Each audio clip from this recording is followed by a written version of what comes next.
the bi-monthly Support Your Local Poet open mic. I'm your host, Lackluster, booming in from space. How you guys feeling tonight? Yeah! It's good to have you on this beautiful icy night. We got a short list, but we're going to keep it interesting. We got some new faces, so I'm excited to see that. And if you're just tuning in at home, I want to welcome you to another production, probably on Comcast's Public Access Channel 17. This is another episode of the Flint Underground, featuring the Creative Alliance. And of course, our wonderful DJ, Michael A. Give it up for Michael A. in the Wayback Machine. Alright, so we keep it kind of loose here, so I'm just going to start and do a few poems, then I'll bring up our first guest. If that's cool, say cool. Cool! Cool. This first one is a sarcastic look at messing with houses. It's called Ruined Porn. Perverts treat posted properties like prostitutes. Scrappers are sadists, prying off siding like wrinkled panties heaped across slutty truck beds. Up the street, exploding houses surge with horror and amazement in the ecstasy of gas-line fingering. The East Side's horny hunger shows hard through no-ho zones, trading copper for money shots. Behind the rain-soaked blinds, walls been ripped down and ravaged by desperate Johns trying to keep up with the Joneses. Drooling over curled-toe, clawfoot tubs and air ducts, forced to get blowjobs. Blowjobs, how do you say that word? Blowjobs. A kneeling home's warped wood legs buckle last long after her spirit in the front porch. She condemns herself with cut-and-plug mascara caked on to distract from another pimp's hand slapping for sale by owner on her ass.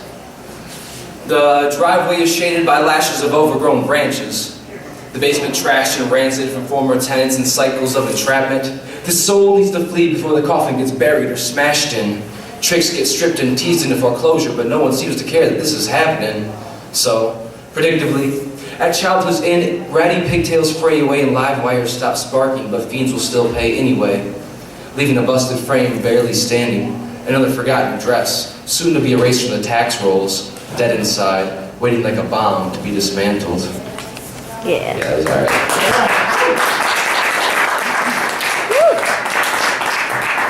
Here's a newer one. It goes out to all my FPAP friends, and it's called Vortexville. It's kind of how Flint is just like, it pulls you in. It's one of those places that you're kind of just trapped into.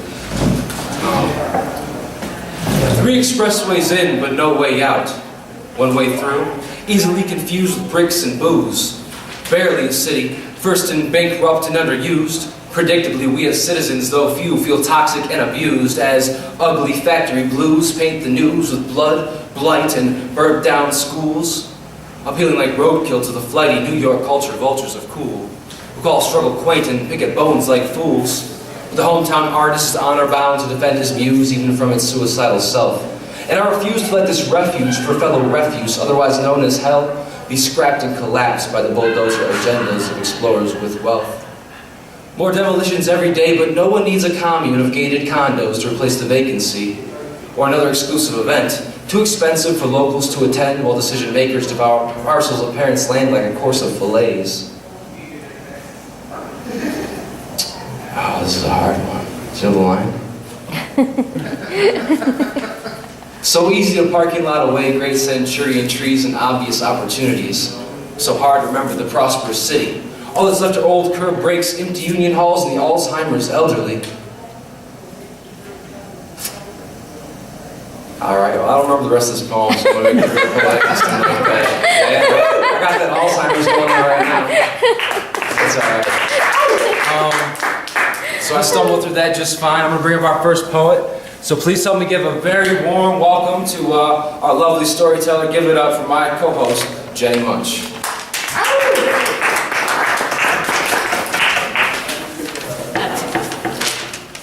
Well, last time I was here, I read this little story that I wrote about my dog, and you guys are like way too nice to me, and so you encouraged me to write another one. So I've been writing these little stories, and I have another little story. This is the tale of a practical dog. Another tale. What are the great pleasures for the practical dog? What are the great pleasures?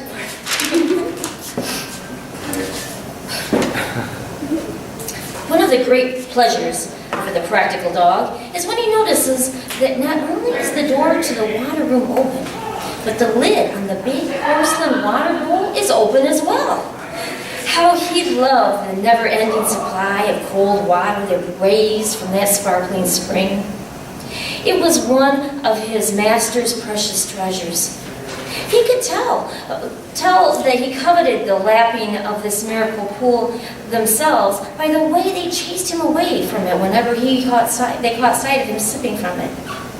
They would shout the terrible "no" word and then drop the lid onto it. And he would leave and circle around and try to remove the lid himself. But without thumbs, the task was too difficult. Alas, even good masters like his have their faults. They were very giving in many other ways, but unfortunately, the porcelain water bowl was beyond the reach of their generosity. Often he would observe one of them go into the water room, then shut the door behind themselves. Obviously, they wanted to enjoy their water privately. This confused our hero. Why shouldn't they share? One day, after he noticed one of his masters securing himself in the water room, he strolled over to a small water bowl next to his food dish. The water inside it is usually warm, often stale, with a few crumbs floating around on the surface. When he looked down and he noticed that it was empty, completely empty. And his master was shut inside the water room. He pushed the bowl around the kitchen floor, hoping that the noise would attract attention. No one came. He licked at the sides of the bowl for any bit of moisture. There was none. He looked at the door.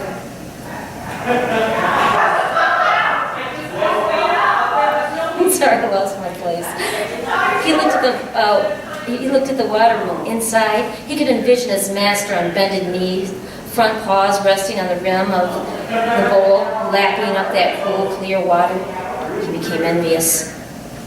There would be plenty of room for the two of them. In fact, he would be more than willing to take turns. He scratched at the door. His master ignored him. He jumped on the door with both feet. His master shouted his name, and our hero took this as a sign of encouragement. He jumped at the door. This time it moved slightly. His master shouted his name again. Why, he's calling for me, thought our hero. So he tensed up his hind legs and he sprang at the door to open it. Success.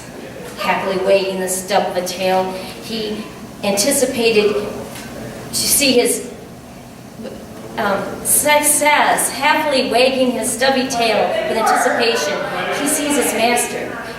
But he's not drinking from the big water porcelain bowl. He's sitting on it. Horrified, our hero backs up out of the room. Disgust engulfs him.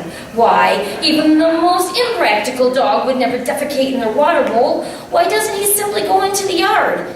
This would be much more sanitary.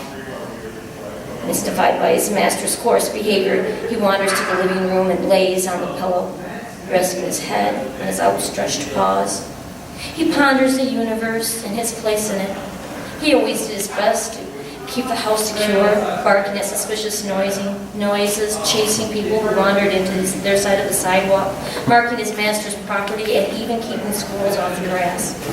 He did his best, and in return, they fed him chunks of stuff that his ancestors wouldn't even recognize as food, bowls of stale, warm water, and thanks to some envious human, he now lacked the ability to pleasure himself, let alone a stray that might wander into the yard. No, the world was not always fair. Looking at his master with his thumbs necessary to open up the lid of the most wonderful porcelain water bowl. And what does he do? He wants to appreciate the wonderful perks in their lives. Just then his master walks out of the water room, passes him.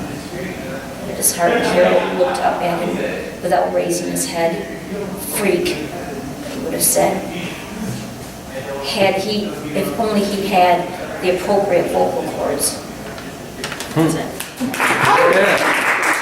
All right, show Jennie some love. Show her some love. Thank you, Jennie.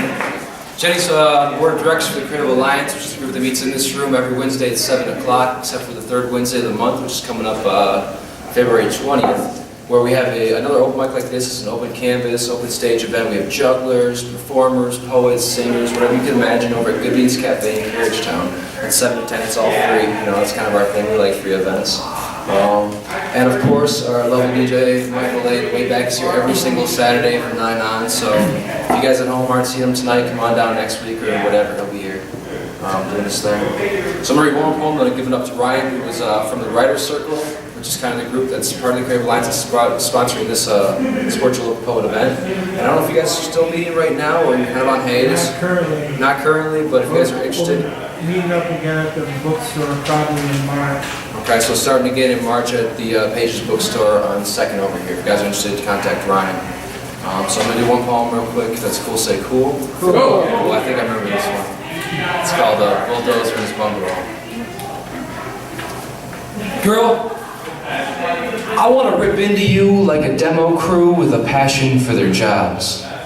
I want to film our smash session, dub the soundtrack with your giggles, and tenderly label it ruined porn. Babe, I want to be the bulldozer to your boarded up bungalow. I want to plow your lovely ashes, torched by callous assholes, into your open basement. I want you to see yourself not as they have made you, but as a clearer sunset, non-existent and naked. A horizon line not yet redefined, but no longer dwelling on your flaws or feeling like a wasteland. I want to be the one that takes you off the grid. I want to sweep you off your feet. I know you think your heart has been stolen by metal thieves mining through the drywall, but I'm not here looking to remodel. I'm here to make you crumple into sheets. I'll haul out the debris of your esteem by hand if I have to, thrust truckloads of soil in its place, exhaling diesel breath heat, so that soon we can spoon, having had our fill. Sawed and straw strewn like tidal waves to wash away a past life's pain, and I'll be rest in peace, somewhat whole again, instead of forever forsaken, condemned by your self-defeating, soul-destructive loneliness. Please help me welcome up Brian Bellows to the stage.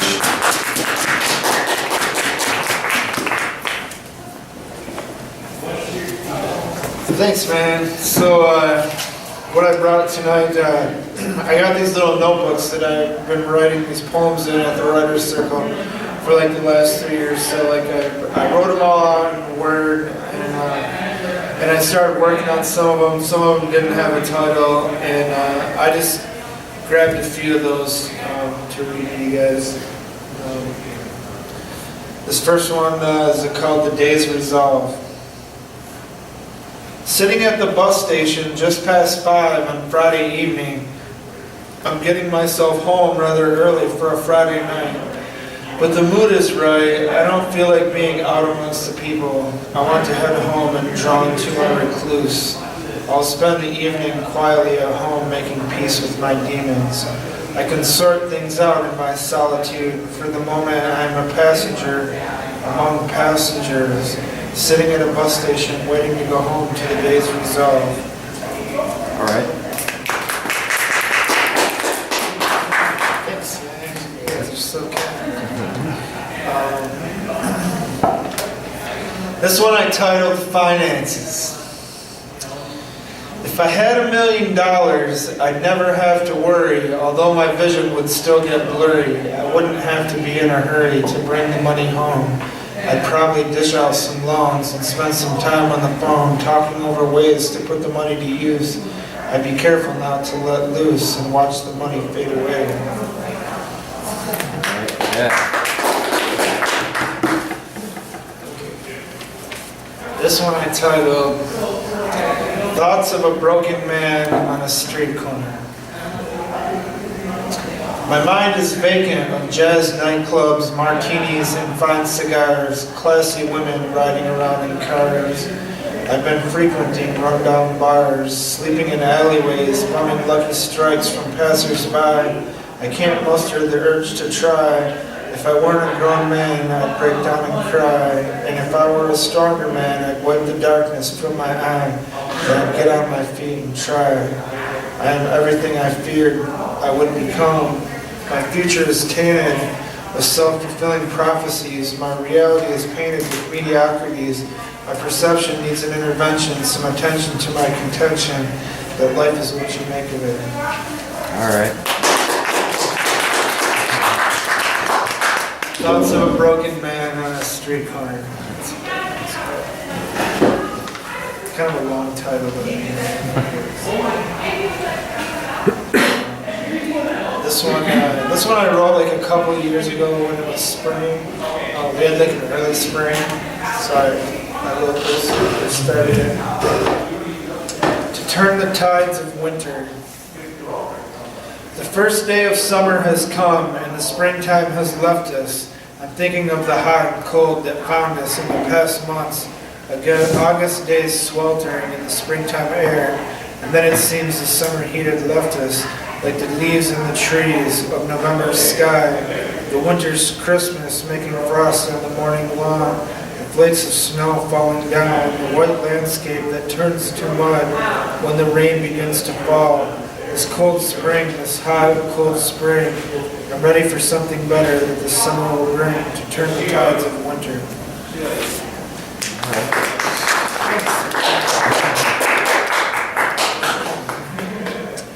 This was one of our topics poems, and the topic this week was, or this particular week, was 1929. Can you explain the topics then? Oh, well, we try to pick a topic each week when we meet at the writer's circle, to write about for the following week. And this week it happened to be 1929 was what we picked. Usually the new person at the group picks the topic or whatever. Okay, so anyway, 1929. The world took them by surprise when the Wall Street crashed, their beautiful lives falling apart before them. Just recently, they were out dining, waltzing the night away. Now they were standing on a ledge 70 stories up, ready to leave it all behind. That's all I got for that one, but it needs more. I think I need to work on that. It's a cliffhanger. I need some details, like who was president that year. I don't remember who was president. I could look it up. Wasn't a very good president, huh? Yeah, he wasn't. A lot of stuff happened. Eisenhower. It was Hoover. The vacuum guy. Hoover. Okay. This is the last one I got. I wrote this when I didn't have a car.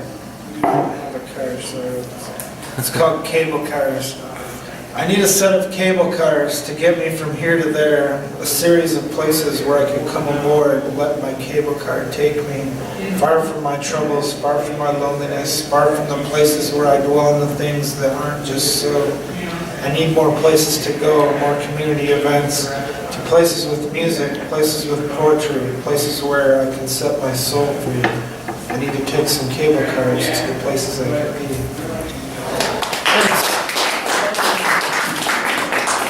You guys are too kind, man. I'm gonna bring Nick Costier back up to the stage, everybody. Yeah. Yeah. Woo! Yeah. Give it up one more time for Ryan. I like that snow mud imagery. That was cool. Water. So I'm gonna real quick before I bring up Ed. I'm gonna do a little poem by an old Flint writer. Some of you may know, Danny Rendelman. I went to the library. It's been like a year since I've been to the library because I owe them like $30 on some BS charge they have me. I found my little brother's library card the other day. So I was like, yeah, I'm gonna go up there, get a stockpile of books. And I randomly got this Third Coast book and it had all these fun people in it. So I figured I'd share a poem out of that.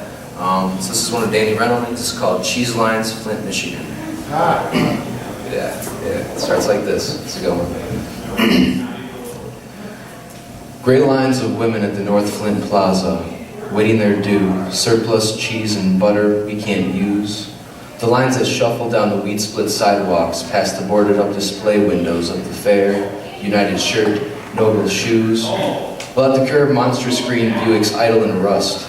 The day is overcast, threatening drizzle, fainting autumn and further calamity. I drive by this my old neighborhood, this shopping center, our hangout, a pack of luckies secreted behind a loose brick, our leather jackets with the royals on the back, our pointed flag brothers' shoes and duck-ass hair. We, the pioneers. These the women we went to school with who never moved away, whom we never spoke to, let alone dated, or whom we desired but never let on. Flint, a city as hard and abrupt as its quick-bitten name, home of Chevy in the Hole, where men like my father got used to days etched thin and gritty as Mohawk vodka, and steel shavings in their aching hands, and little wretched patches of backyards where they maybe played catch with their kids before the noon whistle. See how easily those women are forgotten, even in poems devoted to their bad luck.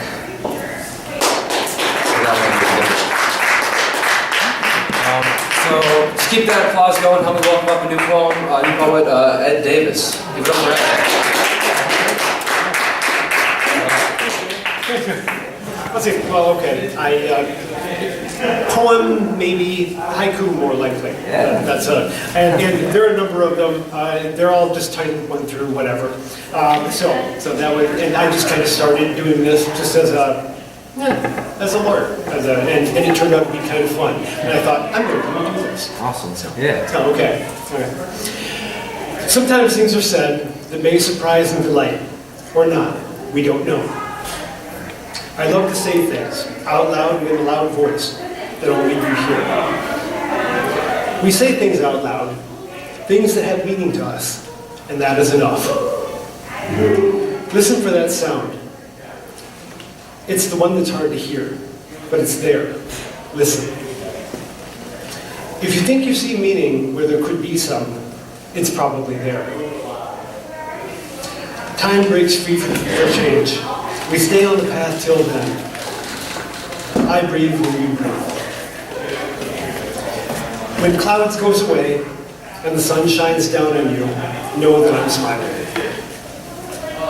In quiet moments, when the air is still with night, the moon sings your song. I'll be your music. I borrowed that from a song I made for you. With each new morning, we rise and meet the day with new meaning.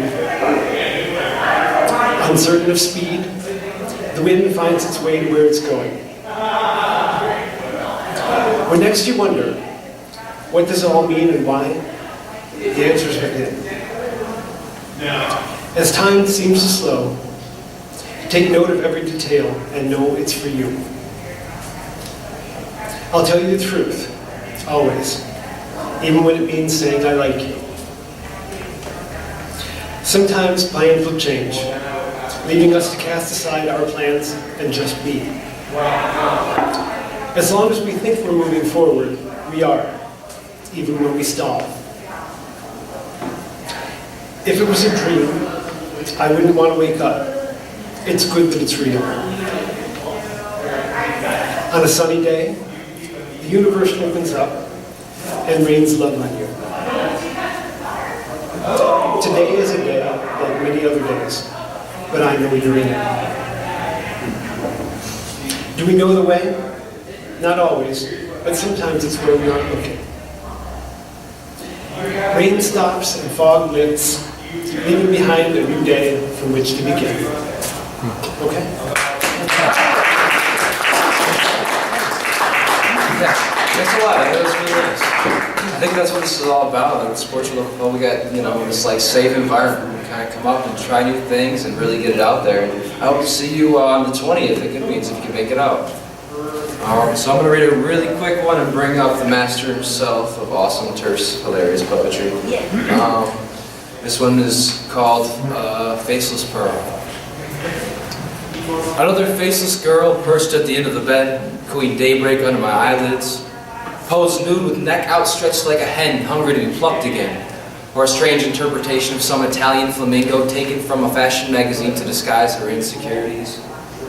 Feathered eyes looking ahead in time to after our eventual grind and passionate fry. Beyond the choice of feast on breast meat or dine on her spine to where we recline. Her heart nested next to mine, slipping away back to sleep for a few hours before she decides it's time to finally fly. Yeah, that's that one. So, let me just keep that applause going for our DJ and give it up for my delay.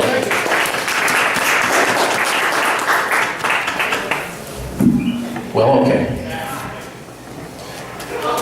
Heart pounds and near paralyzed flesh, my single repeated thought is a mangy dog chasing its tail with pointless precision. This day passed by like a dream I dreamed of having. The organism expands and contracts, sickness and health, light and darkness, dying and being reborn. I am you, you are me, we are all one, we are pulling apart, we are everyone.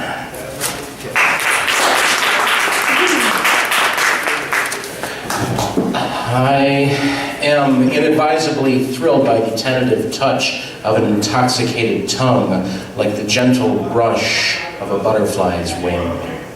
That's that one. No? Maybe I edited it wrong. Wrong one. Yes. So all in a line, we march, all we brave little toasters, but we had run out of bread weeks before. In desperation, we toasted grass, rocks, even each other. To no avail. By the river, we rusted in droves. Yeah.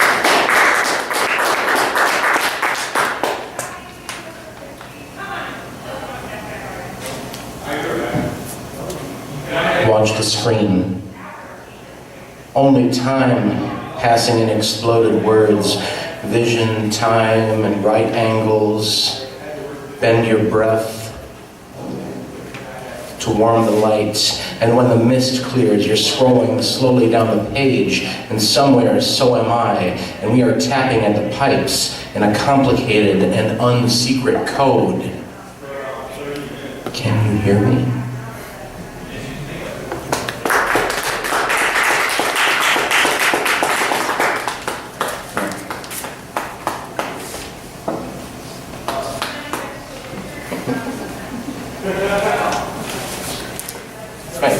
I do, sure.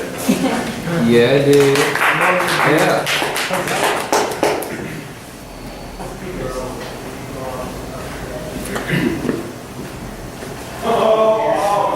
I am hollow.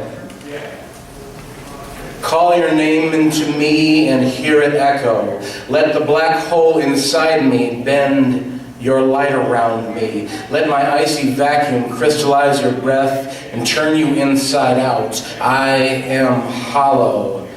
Fall into me and scrabble at my insides with bloody fingertips. Wander carelessly into the inky, impenetrable darkness. Follow me down the rabbit hole. I am hollow.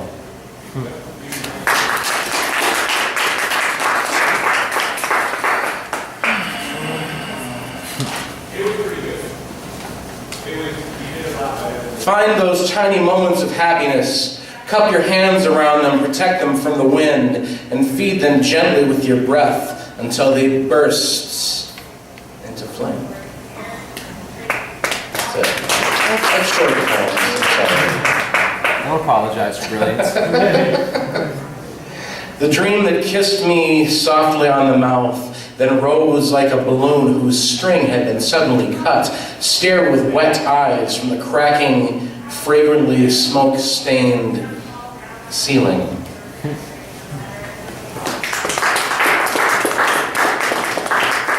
9.5. And I think I'll just finish with this one. It's called Crime Scene Photograph. It's a rare poem that has a title. I don't have a lot of titles. I don't feel like I have to if I don't want to. His words were like a knife that she held to his throat, but he was a noose around her neck. That one of them would be dead soon was not in question. The question was only this: when would the sudden, awful silence come? The witnesses held their breath and waited. And of course it happened. Although it took longer than they thought it would, and there was more blood than they could have ever imagined there could be. Thanks. Yeah. Thanks a lot. Is there anybody we know that last one? All right. Before I bring up our next awesome poet, I'm going to announce that she's got a poetry event actually called Flint Gives a Slam Poetry Jam at the Loft on Saginaw Street. It's going to be Saturday, February 23rd from 6 to 10. It's free. Yeah, absolutely. And awesome. And you're going to try to keep doing it? Oh, yeah, every Cool. third Saturday. Every third Saturday. So come check that out if you don't come to this one. Come check it out in March. And if there's anything else about that you want to say, go ahead, take the opportunity. Well, thank you. I'm really looking forward to it, and I was hoping we could all get together and Walk up there. Just call you out. Yeah. you know, and since you guys are more experienced with this type of thing than I am, I'm wondering if maybe we could start like a love offering type of thing and adopt a poet, you know, between all of the groups, and then once a month. But then again, you know, put money in it, then that's a bad thing. Okay, but never mind, I got a poem for you. Oh, yeah. Well, give it up real quick. All right. Cinda Arwood. Arwood. Arwood, sorry.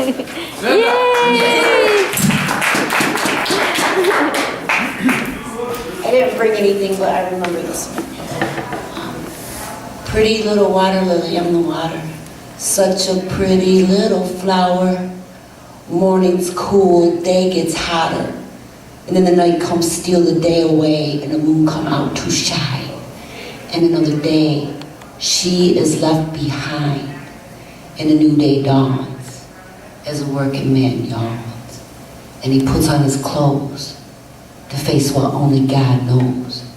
As he steps out there to breathe the first breath of morning air, inside is a woman full of pride for her man.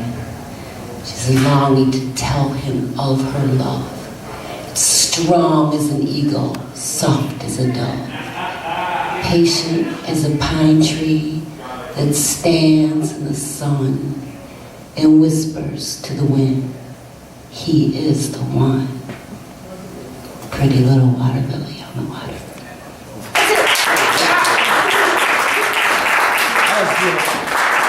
Thank you very much, Cinda. Thank you. We'll be sure to come check that out on the 23rd of February down at Roddy's Loft. I'm going to read one more from this book. Can't read a Danny Runnable without reading Jane Worth. That's cool. Does everybody say cool? Cool. This is one I really liked out of this book. It's called Why We Love Men Dancing. It's really cool to be like an open mic and have all these lasers and effects. You know, a lot of places don't have cool stuff like this. That's not the poem, I'm just saying. The poem goes like this. Men dancing show their curves. The female side that comes as welcome news. After sensuous Beaujolais and cognac-flavored small cigars shared across the table, after the red rug is rolled up from the oak floor, the men soften around the music. They let their heavy heads loose, the muscles around thick jugulars visibly slacking, releasing the brain and its tough defenses. These are not men celebrating the kill, but those joyful and ending the bloodbath. These men have hips that sway into an S, the S open both ways with equal grace. And after the living room dance, their undulate arms are defter, able to embrace the women who are right there waiting, smiling through their own earthly motions. So that's that. So, unless we got someone else who wants to do a little more, I'm going to do one and we'll just wrap it up. But I hope you guys can come back in 2 months. We're meeting on April 6th, this very room, 9 o'clock. And again, we just appreciate you guys coming out every Saturday. Michael's here doing his thing. So support him, support Churchills. Thanks to them. This last one I don't have memorized, but I think it's interesting. It's a little newer. So tell me what you think. If you like it, you can applaud. If you don't, you can boo, and that'll make me feel a little better about it. It's called Thanks for Shooting. It's kind of sarcastic. Thanks for shooting up spoonfuls of stars into the black hole veins of your spiral-armed galaxy. Being that energy cannot be created nor destroyed, it's imperative that you continue to waste away, shoveling bad energy out of the way for others choosing a different and much brighter path. The truth is that yes, there is a narcotic warmth to the burnt space rock ritual which you initially likened to devouring sun's horror. But no, you're not a hero. Just a planet losing its atmosphere. One people too ignorant to see the truth behind their own gods. Your meteoric habit on the outside looking in is just a desperate search for the occasional small flares to break up the nothingness of your own clouded night sky, and soon there won't be anyone left to keep searching. I want to thank you guys for coming out. My name's Lackluster. I've had a hell of a time. Support your local open mic. Please stay, stick around for DJ Michael Lane, the Wayback Machine. They'll be here till 2 a.m. And have a safe night. Peace out. I'll see the people, but they didn't make